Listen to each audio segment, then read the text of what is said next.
It is August 1976, deep in the equatorial northwest of Zaire, a place the outside world has mostly forgotten.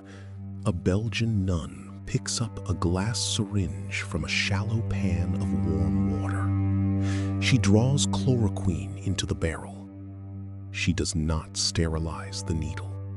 She has not sterilized it all day. She will not sterilize it tomorrow.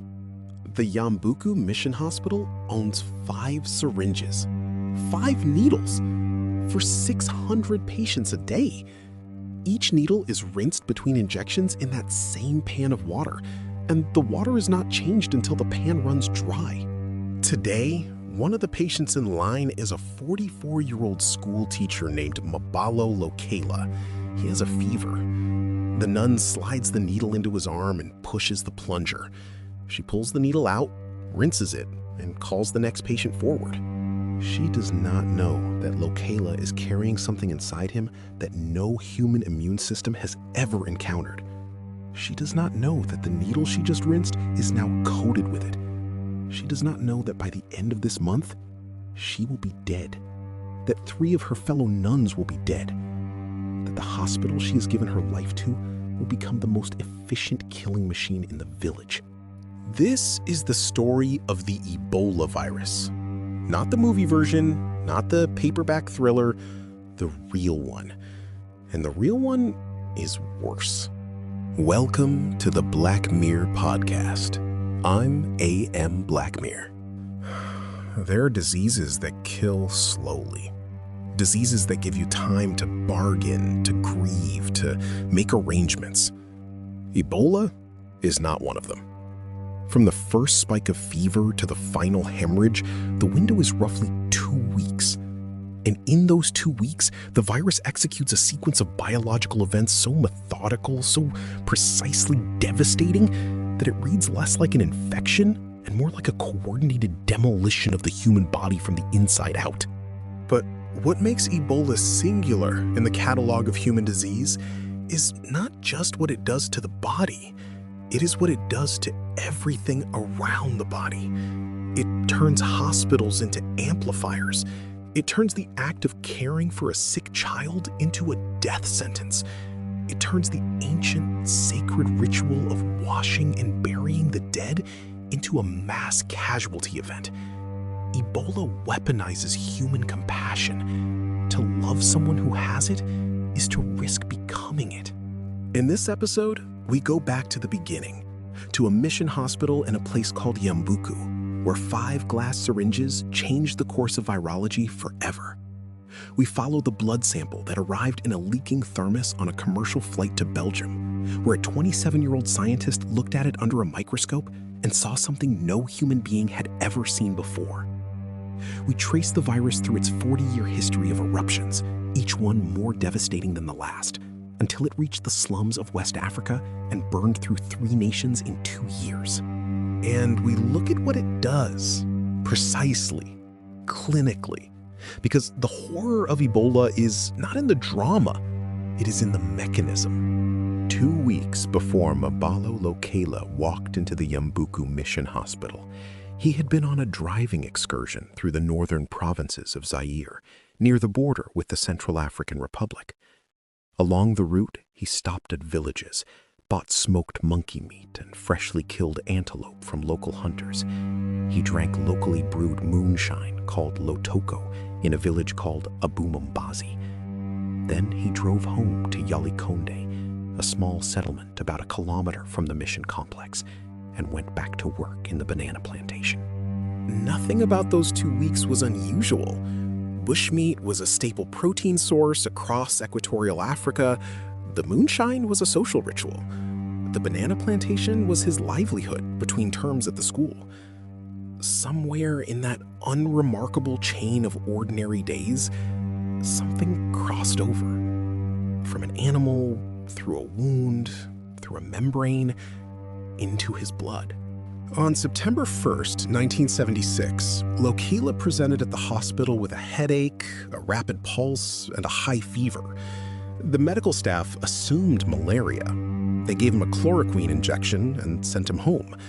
The fever broke briefly, then it came back. By September 5th, the headmaster was hemorrhaging from every orifice, vomiting blood, severe diarrhea, chest pain, intense psychological agitation. His body, as one investigator would later describe it, was coming apart. He died on September 8th. He was 44 years old. And here is where the story turns from tragedy into catastrophe. The Yambuku Mission Hospital was founded by Belgian missionaries in 1935. By 1976, it served a region of about 60,000 people with 120 beds and a staff of 17, including a Zairian medical assistant and 3 Belgian nuns who worked as nurses and midwives. The hospital treated between 6,000 and 12,000 patients every month. 5 glass syringes, 5 metal needles, rinsed in warm water between patients.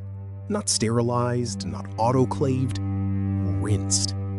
In the days after Lokela's death, dozens of patients who had received routine injections at the hospital developed the same hemorrhagic syndrome. Prenatal patients, malaria patients, people who had come in for vitamin shots. They bled, they seized, they died. And then their families, who had cared for them at home, began to bleed and seize and die. The hospital had become an amplifier. Every injection was a direct intravenous delivery of one of the most lethal pathogens on Earth, administered by nuns who believed they were saving lives. On September 12th, one of the Belgian nuns fell ill. The others radioed for help. The provincial physician arrived on September 15th, baffled by what he found. By September 19th, the sick nun was dead. Within weeks, 2 more nuns would follow her. Meanwhile, nearly 500 miles away in Sudan, a parallel nightmare was already unfolding. A quiet storekeeper named UG had fallen ill at a cotton factory in Zara. The factory was known to be infested with bats and rodents. UG never sought hospital care. He lay in his cot at home, bleeding through his skin, his bedsheets soaked with infectious blood. From UG, the virus moved outward through his family and into the hospital in the nearby town of Maridi. 2 outbreaks, 2 countries, the same unknown pathogen, and no one on the planet knew what it was.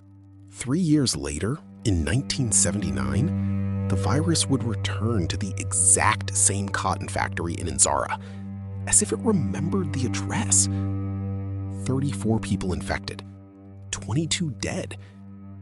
Then, silence again. The virus retreated into whatever dark corner of the natural world it had come from, and the world moved on. But not everyone moved on. A blood sample drawn from one of the dying nuns was sent to Kinshasa, then forwarded to the Institute of Tropical Medicine in Antwerp, Belgium. It arrived on September 29, 1976, carried in the cockpit of a commercial Sabena Airlines flight. The container was a blue thermos, the kind you would use to keep coffee warm on a road trip. Peter Piot was 27 years old, a freshly minted microbiologist. He was part of the small team that received the thermos in the lab. When they pried it open, they found the ice had mostly melted during transit, and one of the glass vials inside had shattered. The scientists fished out the remaining intact tube from a slurry of bloody water and broken glass. They were wearing latex gloves. Nothing else. No biosafety suits, no respirators, no containment hoods. Piot would later write about this moment. A lot more reckless. That is one way to describe handling a pathogen with a 90% fatality rate in your bare hands. They injected the blood into mice and cell cultures, then placed samples under an electron microscope. And when the image resolved, they saw something no one in that lab had ever encountered. A massive, thread-like structure hundreds of times longer than it was wide, curling back on itself at one end like a shepherd's crook. It resembled Marburg virus, which they knew, but it was antigenically distinct. It was something new. An international investigation team deployed to Zaire. Carl Johnson from the CDC, Joel Bremen, David Heyman, Peter Piot himself. What they found when they arrived was silence. In villages like Yalikonde, commerce had stopped. Children were not outside. Entire families had sealed themselves in their homes. The investigators sat with village elders, passing a cup of local arak, listening to oral accounts of a sickness that, as the locals described it, melted the body. When the International Commission met to formally name this new pathogen, Johnson made a deliberate political decision. He would not name it after Yambuku. Naming a lethal virus after a small village would stigmatize its people forever. Instead, he looked at a map and chose a nearby river. The Ebola River. The name comes from the local Ngbandi word legbala. It translates to white water, pure water. There is something in that. The deadliest virus in modern history. Named for purity. Named for clean water. Named for something that cannot hurt you. The investigators drew a quarantine zone around Yambuku. They closed the hospital. They tracked every known contact. And slowly, over the course of October 1976, the outbreak burned itself out. 318 cases, 280 deaths, an 88% fatality rate. In Sudan, the parallel outbreak claimed 151 out of 284 infected. Between the two countries, the virus had announced itself to the world, and the world, for the most part, chose to look away. Ebola was a disease of remote African villages. It killed quickly, it burned out quickly, and it stayed far from the cities and airports and stock exchanges that made the West pay attention. That calculus would hold for nearly 40 years, until it didn't. Under an electron microscope, most viruses look roughly spherical. Influenza, HIV, they have a geometric tidiness to them. Ebola looks nothing like them. It appears as a long, tangled filament, sometimes branching, sometimes looping into that characteristic shepherd's crook shape. Virologists classify it as a filovirus, from the Latin phylum, meaning thread. The shape is not decorative. That elongated surface area allows for devastatingly efficient cellular binding. It is, at the molecular level, a grappling hook, designed to latch onto human tissue and never let go. There are 6 known species. Zaire Ebola virus is the most lethal, with fatality rates between 70 and 90%. Sudan Ebola virus kills roughly half of those it infects. Bundibugyo runs around 30%. Reston, the one that appeared in a Virginia primate facility in 1989, kills monkeys but leaves humans untouched. A near miss we will come back to. But the numbers do not tell the story. The mechanism does. When Ebola enters the human body through a cut, a mucous membrane, a contaminated needle, its first act is strategic. It does not attack the lungs. It does not attack the brain. It targets the immune system's own sentinels, the dendritic cells and macrophages. These are the cells whose entire purpose is to detect foreign invaders, swallow them, and raise the alarm. Ebola infects them first. It hijacks the alarm system before the alarm can sound. The virus replicates inside these cells at an extraordinary rate, using them as Trojan horses, riding them directly into the lymph nodes, the liver, the spleen. Meanwhile, it deploys specific proteins, VP24 and VP35, to block the host's interferon response. Interferon is the body's emergency broadcast signal. Ebola cuts the wire. So the immune system is blind. The virus is multiplying unchecked, and the infected cells, now swollen with new viral particles, begin to die. But they do not die quietly. When they burst open, they release a massive flood of inflammatory molecules into the bloodstream. Tumor necrosis factor, interleukin, reactive oxygen species. The body's own immune response, now unregulated and directionless, turns inward. This is the cytokine storm, and it is the point where the disease stops being an infection and becomes a demolition. The cytokine storm attacks the walls of the blood vessels.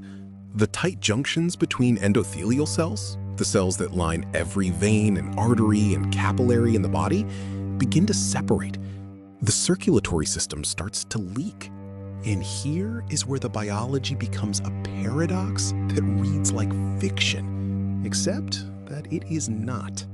The virus forces the body to activate its entire coagulation cascade at once.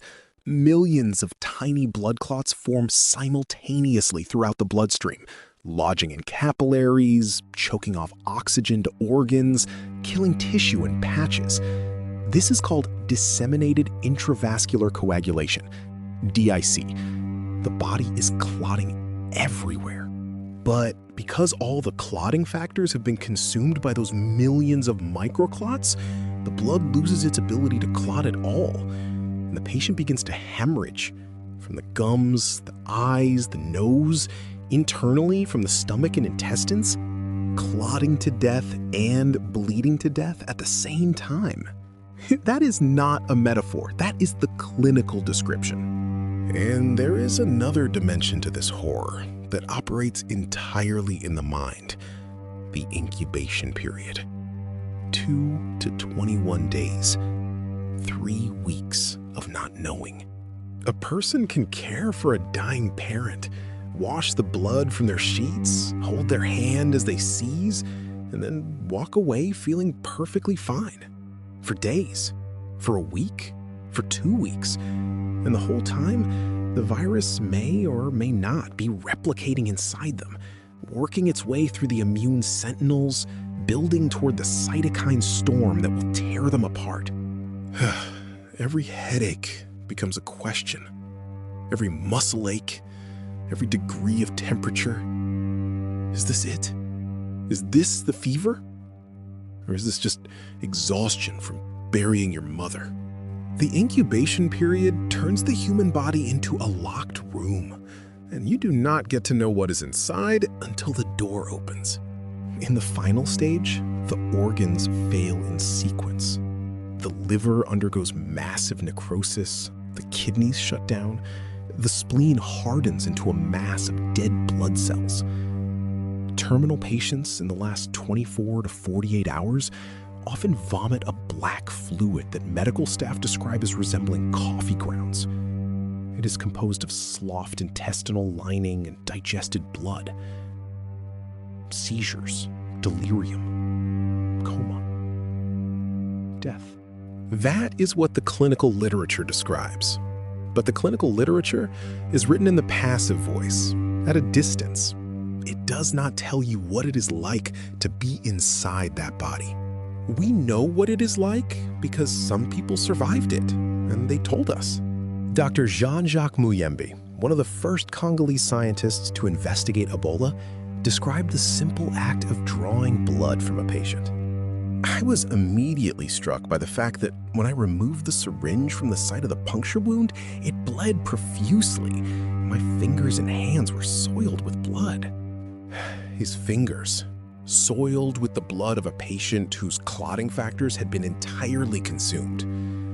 Every healthcare worker who has treated Ebola describes the same ambient terror: the fear of a pinprick, a torn glove, an accidental brush of a hand against an exposed surface. One mistake in one moment of exhaustion, and you cross from caregiver to patient. Dr. Adora Igono was a Nigerian physician who contracted Ebola while treating the Liberian index case in Lagos. She wrote about the isolation ward. I was kept in a room that stank of depression. I battled for my life while watching patients die one by one next to me. Was it my turn? I could not accept that. The fever was weakening me. The constant diarrhea was degrading enough to make me wear adult diapers. The vomitus was so bitter that it made me want to vomit even more. She watched her fellow patients lose themselves. She described them as having a zombie look, very aloof, a little scary, as though they were not present in their bodies. And she described the isolation, the total removal of human touch, every caregiver hidden behind layers of rubber and plastic. It felt like I was a dangerous alien from whom people needed protection.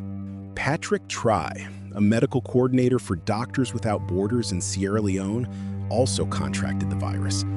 His first thought upon diagnosis, my turn to go has come. I am going to die.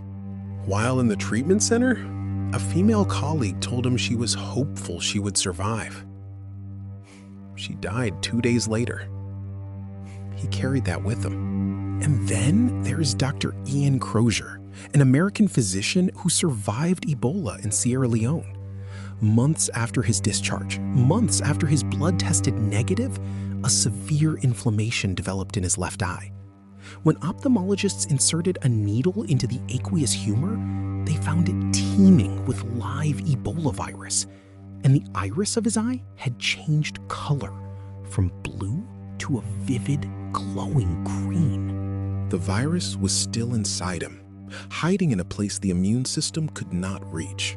And this persistence is not limited to the eyes. Ebola has been found in semen up to 15 months after recovery, in breast milk, in spinal fluid.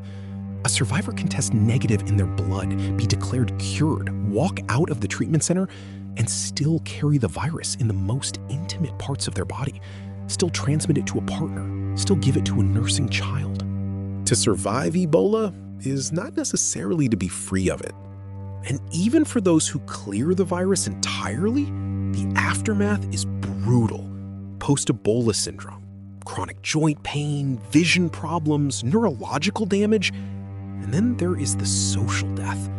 Survivors from the 2014 epidemic were fired from their jobs, abandoned by their spouses, rejected by their own villages. A woman named Chantal from the Democratic Republic of the Congo described what happened when she returned home after recovery.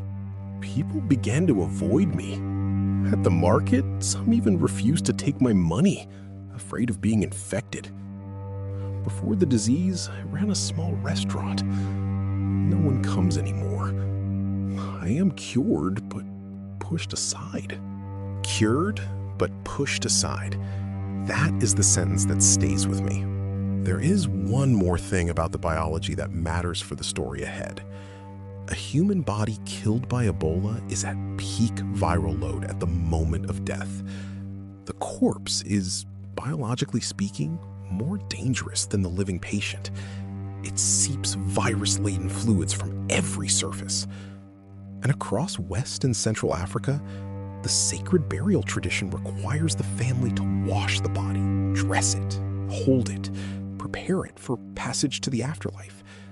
The last act of love, transformed by the virus into a mass casualty event. For nearly 2 decades after 1976, Ebola remained a disease of the deep equatorial forest. Small outbreaks, remote villages, terrible mortality, but contained. The virus burned too hot and too fast to spread far before it ran out of victims. In 1994, Ebola surfaced in the rainforests of Gabon, striking remote gold panning encampments deep in the jungle. Miners began dying of a hemorrhagic illness. At the same time, epidemiologists noticed something eerie. Wild chimpanzee and gorilla populations in the surrounding forest were dying too. In one incident, 13 people fell violently ill after finding a dead chimpanzee and butchering its carcass for meat. The virus was not just in humans. It was moving through the primate world in parallel, burning through populations that had no more defense against it than we did. Then came Kikwit. In April 1995, a 36-year-old laboratory technician named Kimfumu fell ill in the city of Kikwit, Zaire. Severe fever, abdominal distress. The doctors at Kikwit General Hospital suspected a perforated ulcer or severe typhoid. They wheeled him into the operating room and opened his abdomen. What they found inside was not an ulcer. The patient's internal organs were actively dissolving. He hemorrhaged uncontrollably across the surgical drapes, spraying aerosolized blood into the faces and lungs of the entire surgical team. Kimfumu died 2 days later, but the damage was done. The entire surgical team fell ill. The Italian Poverelli nuns who administered the hospital began to die in rapid succession. Sister Floralba Rondi, who had assisted in the surgery, was first. Her body was transported to the local cathedral for an open casket viewing. Hundreds of mourners wept over her, touching her face. Within weeks, Sisters Clarangela, Daniel Angela, and Dina Rosa were all dead, bleeding out in the wards they had once managed. The Kikwit outbreak killed 254 people out of 315 infected. It was only halted when the Zairean military cordoned off the entire city, trapping the infected inside. 5 years later, in the fall of 2000, the Sudan strain struck the Gulu district of Uganda. At the center of the response was a physician named Dr. Matthew Lukwia, who ran St. Mary's Hospital, Lakor. Lukwia identified the disease quickly. He established a rigorous isolation ward staffed entirely by volunteers. But the work was crushing. 14-hour shifts in full PPE, in unair-conditioned equatorial heat, sweat pooling in rubber boots, condensation blinding goggles, and patients dying faster than they could be treated. On November 24th, his staff of 400 mutinied. They gathered in the hospital courtyard and demanded the facility be closed immediately. Lukwia walked out to face them. He told them he would rather die in this hospital than abandon his patients. Through sheer moral conviction, he persuaded them to go back to the wards. Days later, a dying nurse in isolation tore off his oxygen mask in a fit of terminal delirium and coughed a heavy spray of blood into the hallway. Lukwia was woken from a brief sleep to assist. In his groggy haste, he pulled on his gowns, gloves, aprons, and forgot his goggles. On December 5th, 2000, as his lungs filled with blood, Dr. Matthew Lukwia died. His final words, whispered to the colleagues at his bedside, "Oh God, I think I will die in my service. If I die, let me be the last." He was not the last. The Gulu outbreak killed 224 people. But his sacrifice defined what it meant to fight this disease, and it foreshadowed the scale of what was coming. In December 2013, in a remote Guinean village called Meliandu, a 2-year-old boy named Emile Wamino began to bleed and seize. He died on December 28th. Epidemiologists would later discover a hollow, burned-out tree near his home. When the tree had caught fire weeks earlier, villagers reported a rain of bats pouring from the burning trunk. Emile had played inside that hollow tree. From a single toddler, in a single village, the worst Ebola outbreak in history began. This time, the virus did not stay in the forest. It crossed porous borders into Liberia and Sierra Leone. It reached the urban slums of Monrovia, Freetown, and Conakry. Weak healthcare systems, decades of civil war, and deep cultural distrust of foreign medical teams acted as accelerants. The World Health Organization was catastrophically slow to respond. Doctors Without Borders sounded the alarm in early 2014, calling the outbreak unprecedented. They were ignored for 3 months. In Monrovia, the ELWA3 treatment center exceeded its 250-bed capacity. Doctors were forced into an agonizing triage. They turned infectious patients away at the gates. Not because they didn't care, because there was physically no room. Reporters documented dying people vomiting blood in the backseats of taxis, abandoned by terrified drivers, left to die in the streets or crawl home to infect their families. Clinics across the region closed as healthcare workers died by the hundreds. Entire neighborhoods were sealed off, schools shuttered, markets emptied. Liberian burial teams, tasked with collecting infectious corpses from slums and homes, worked in unbearable conditions, facing social stigma, physical danger, and the constant risk that the next body they zipped into a bag would be the one that killed them. And in the communities, fear and distrust metastasized alongside the virus. In some villages, the word isolation center was heard as death chamber. Families hid their sick from medical teams. In the village of Womi in southeast Guinea, a team of health workers and journalists were stoned to death by residents who believed the outsiders were bringing the disease, not fighting it. The conspiracy theory spread as fast as the virus itself. Claims that Ebola was fabricated by Western governments to harvest organs, that NGOs invented the crisis to access aid money. In Nigeria, at least 2 people died after drinking large quantities of salt water, a rumored miracle cure that spread through social media. Esther, a survivor from the Democratic Republic of the Congo, lost her husband to the virus. She was not allowed to be with him when he died. I stayed with my husband until his last day, but not until his last breath. The doctors wanted me to leave because the situation was so serious. I stayed outside, unable to go back in, worried knowing he was alone. Around 10 p.m., they came to tell me he had passed away. That night, I cried without stopping, outside the hospital, inconsolable. She could not hold his hand, could not touch his face, could not sit beside him as he went. Because to do any of those things would have meant joining him. That is Ebola's cruelest trick. It doesn't just kill the body, it poisons the space between people. It makes the act of comfort into the act of transmission.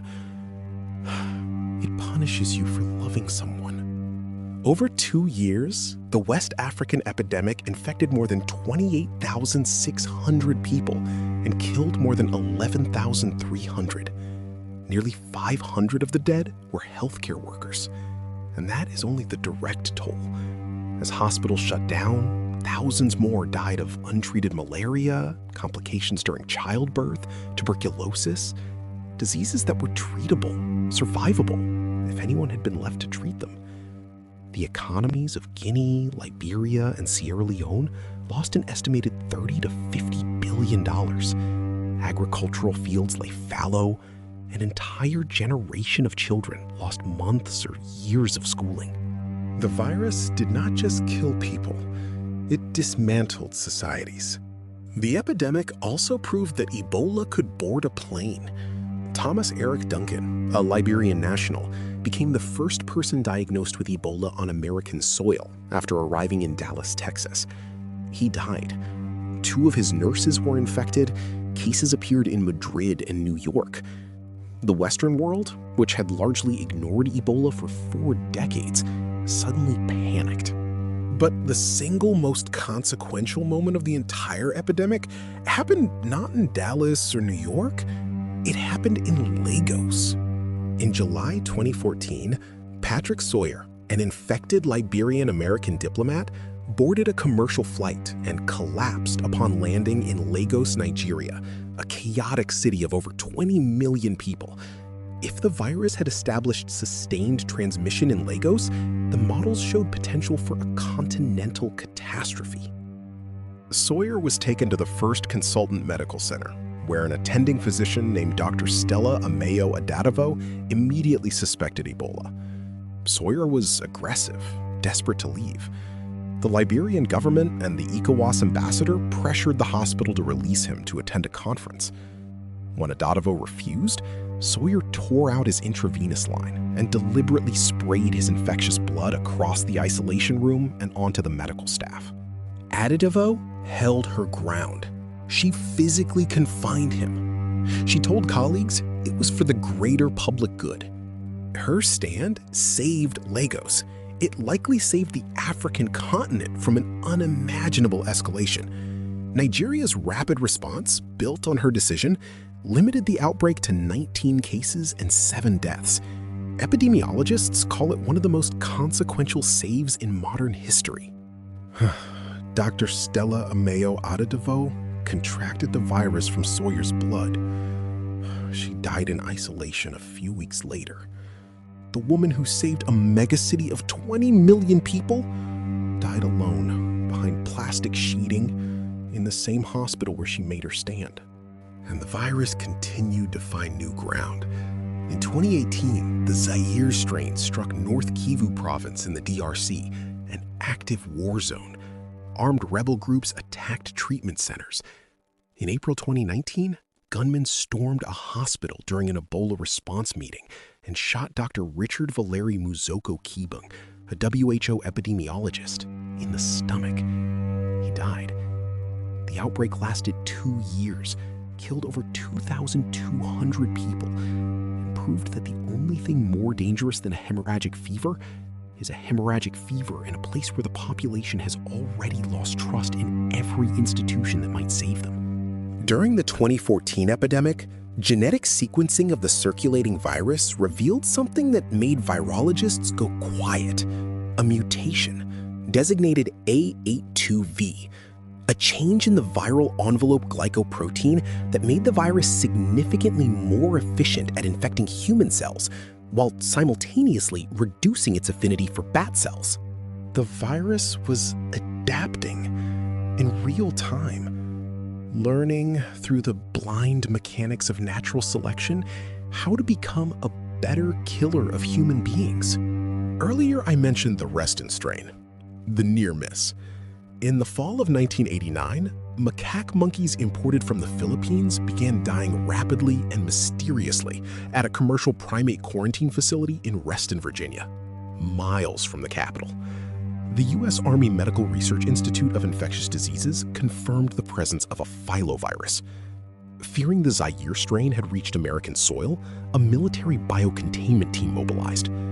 To avoid mass panic, soldiers arrived in unmarked civilian clothes, changing into pressurized hazmat suits only once inside the building and out of public view.